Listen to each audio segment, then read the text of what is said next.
ओम नमः शिवाय भक्तों, आज हम देवों के देव महादेव के तीसरे नेत्र के बारे में बात करेंगे कि कैसे महादेव को तीसरा नेत्र प्राप्त हुआ। उससे पहले जो चैनल पर नए आए हैं वह चैनल को सब्सक्राइब कर लें और वीडियो को अपने सगे संबंधियों के साथ शेयर जरूर करें। और एक विनती है, वीडियो को अधूरा मत छोड़िए, वीडियो को पूरा देखिए, इससे भोलेनाथ का आशीर्वाद आप पर बना रहेगा। आयो जाने भगवान शिव की तीसरी आँख के बारे में सभी जानते हैं कि जब जब भोलेनाथ ने अपनी तीसरी आँख खोली है तब तब सृष्टि का विनाश हुआ है, या फिर ये भी कहा जा सकता कि भगवान शिव अपनी तीसरी आंख अधिक क्रोधित होने पर ही खोलते हैं।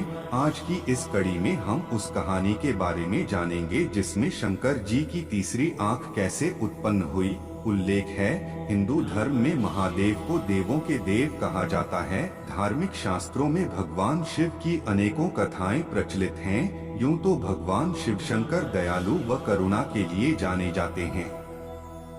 भगवान शिव ही एक ऐसे देव हैं जिनकी तीसरी आंख उनके ललाट पर दिखाई देती है, जिसके कारण इन्हें त्रिनेत्रधारी भी कहा जाता है, जिनमें एक आंख में चंद्रमा और दूसरी में सूर्य का वास है और तीसरी आंख को विवेक माना गया है। लेकिन अनेक बार शिव को रौद्र रूप में भी देखा गया है, इसलिए शिव का एक नाम रुद्र भी है। महाभारत के छठे खंड के अनुशासन पर्व में यह जानकारी दी गई है कि भगवान भोलेनाथ को तीसरी आंख कैसे मिली थी। पौराणिक कथा में उल्लेख है कि एक बार भगवान शिव और माता पार्वती के बीच हुई बातचीत के बारे में नारद जी बताते हैं। इसी बातचीत में 3 आंखों का रहस्य छिपा है।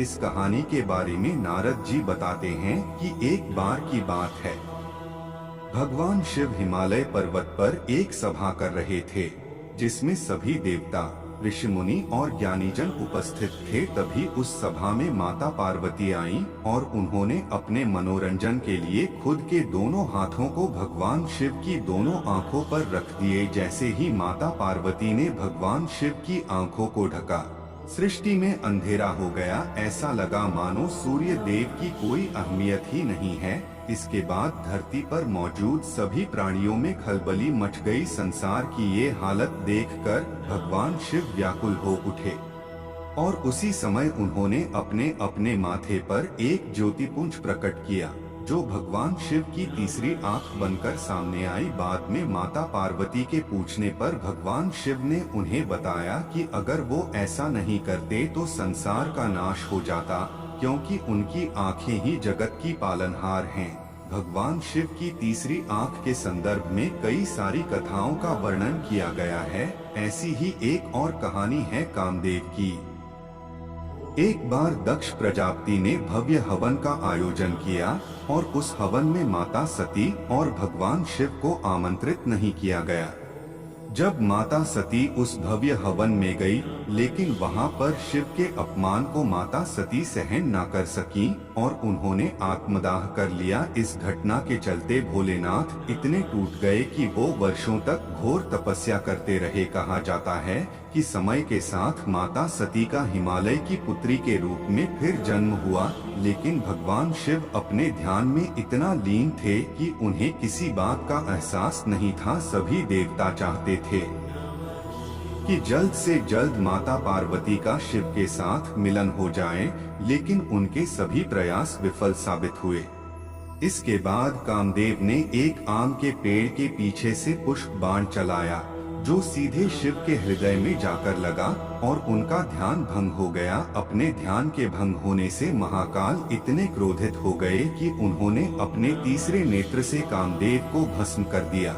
अब देवताओं को इस बात की संतुष्टि थी कि भोलेनाथ का ध्यान समाप्त हो गया, लेकिन इस बात का दुख भी था कि कामदेव को अपनी जिंदगी का बलिदान देना पड़ा। जब कामदेव की पत्नी ने शिव से गुहार लगाई कि उनके पति को पुनः जीवित कर दें, तब शिव ने कहा कि द्वापर युग में कामदेव भगवान कृष्ण के पुत्र के रूप में फिर जन्म लेंगे। भगवान शिव की तीसरी आंख दिव्य दृष्टि की है प्रतीक ऐसी भी मान्यता है कि भगवान शिव की ये तीसरी आंख उनकी दिव्य दृष्टि है।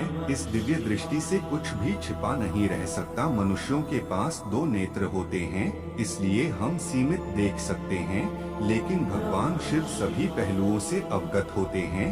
भगवान शिव की तीसरी आंख उनकी शक्ति का केंद्र भी है।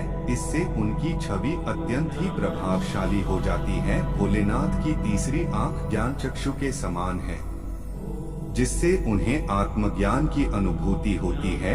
इस तीसरी आंख से वे तीनों लोकों की गतिविधियों पर भी नजर रखते हैं। शिव की तीसरी आंख उन्हें हर चीज की असीम गहराई में जाने के लिए सहायक मानी जाती है। ये भी मान्यता है कि भगवान शिव की तीसरी आंख खुलते ही समस्त सृष्टि भस्म हो जाएगी। दूसरे शब्दों में महादेव के क्रोध के सामने किसी की नहीं चल सकती और सब कुछ तबाह हो जाएगा। डिस्क्लेमर: इस लेख में दी गई जानकारियाँ और सूचनाएं माध्यमों, ज्योतिषियों, पंचांग, प्रवचनों, मान्यताओं, धर्म ग्रंथों से संग्रहित कर ये जानकारियाँ आप तक पहुँचाई गई हैं। स्पिरिचुअल मोटिवेशन टीवी इनकी पुष्टि नहीं करता है। हमारा उद्देश्य महज सूचना पहुँचाना है। अगर आपको वीडियो अच्छी लगी हो तो चैनल को सब्सक्राइब करें और वीडियो को शेयर करें। हर हर महादेव। ओम नमः शिवाय।